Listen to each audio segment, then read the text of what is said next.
Those 7 candidates answered questions about subjects ranging from immigration to the cost of living here in California. KCRA 3 is live at the site of the debate tonight with team coverage. Our political director, Ashley Zavala, is analyzing what happened on that stage. And KCRA 3 anchor Gulston Dart is leading our debate coverage live from Los Angeles. Gulston?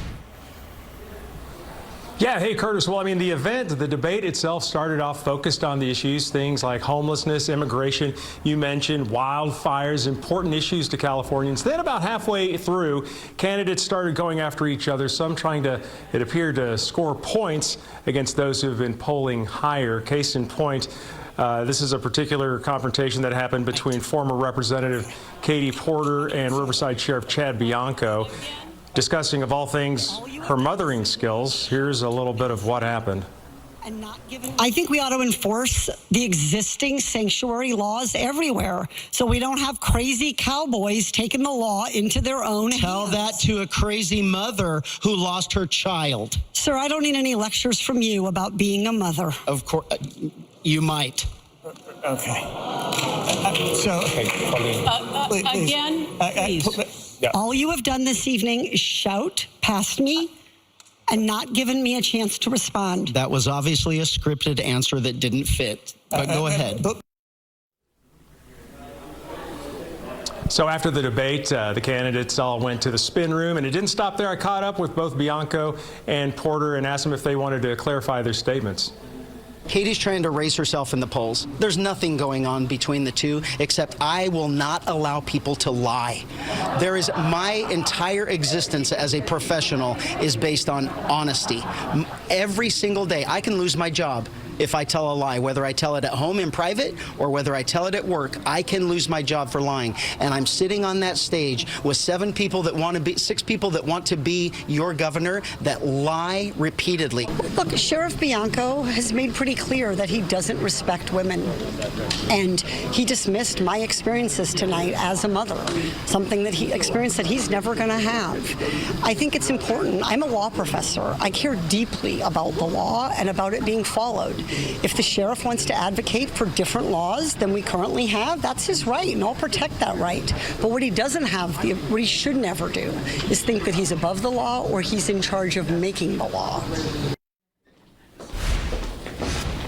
Well, one other high-profile candidate that we were able to talk to tonight, Tom Steyer, the billionaire, who was the only person on stage tonight to say that he would support that proposed billionaire tax here in California. And no doubt you've seen Tom Steyer through his commercials that have been running constantly, it seems, month after month, about his candidacy. And the cost has run somewhere around $100 million. I asked him about how he felt about how that investment's working for him.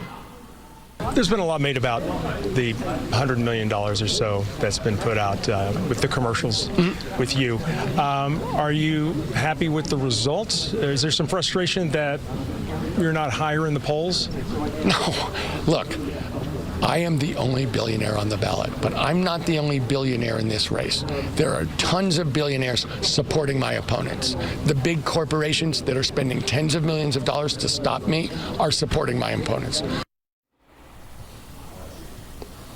So the candidates and their campaigns will continue for now. We know that the ballots are out in the mail, and Californians are going to get to choose their top 2 candidates coming up, like you guys just said, in under 4 weeks on June 2nd. Reporting from L.A., I'm Gulston Dart, KCRA 3 News. Back to you guys. Yeah, it was an interesting debate. Gulston, thank you. All right, we're joined now by KCRA 3 political director Ashley Zavala. The big question, did anybody win, and was this actually helpful to the undecided voters out there? Yeah, it depends on who you ask, but overall, I didn't see any leader or person necessarily dominate the conversation tonight. As far as what the average voter, or one of those 12% of undecided voters, according to polls, were looking for, I don't really know that anyone got a lot out of this debate. One thing the moderators did do a solid job of tonight is forcing some yes or no answers from the candidates in terms of the high-speed rail, in terms of oil production, the billionaire tax.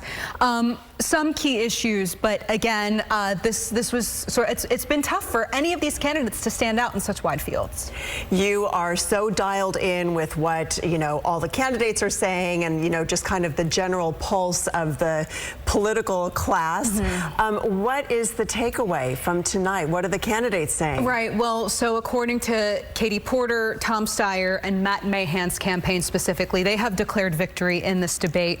But as far as what political consultants, strategists, I think there might be some fatigue because this was the fourth debate that we've seen in a matter of weeks. There's just not a lot of buzz generating with some of the clips that I'm seeing online as it did last night with CNN's debate.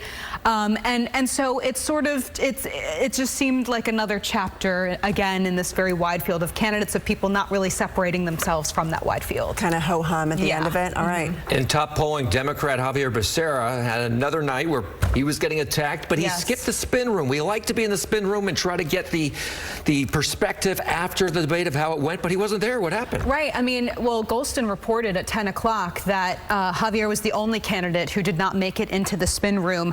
I did reach out to Becerra's his spokesperson, Michael Bustamante, about why that was. Bustamante said that Becerra did do interviews with the moderators of the debate, but he had a dinner to go to.